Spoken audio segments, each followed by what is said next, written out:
Assalamu alaikum wa rahmatullahi wa barakatuhu. In our previous video of this series, we got to know about One Health. Today, we will get to know about zoonotic infections. Have you heard about zoonotic infections? No? Stay tuned and you will know a lot more by the end of this video.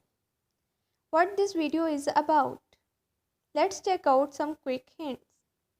We will discuss what is a zoonotic infection and also how COVID-19 originated in first place.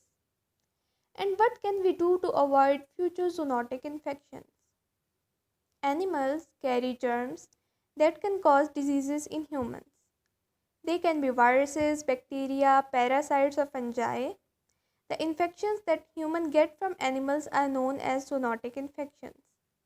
Over the time, the contact of humans with animals has increased over various fronts, and the risk of getting an infection has been increased. Let me explain you with some statistics. Animals can even cause infections to humans when they are in a perfectly healthy state. Many microorganisms are host specific and only cause diseases in certain species. For example, HIV cause disease in humans, but monkeys live with HIV in a healthy state. Zoonotic infections are getting so common that every 6 out of 10 known infectious diseases carry the potential to get spread from animals, and 3 out of the 4 new infections originate from animals. Do you know how COVID-19 originated? The original host of SARS-CoV-2 are bats. SARS-CoV-2 is the scientific name of the novel coronavirus. Although originated from bats, there is no direct contact between bats and humans.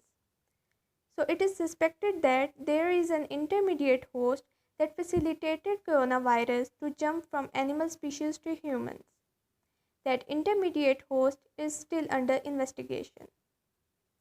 Let's check out some common diseases around us that are zoonotic.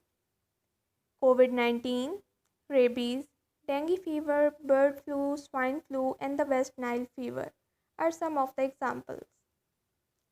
So, how can we limit future zoonotic infections?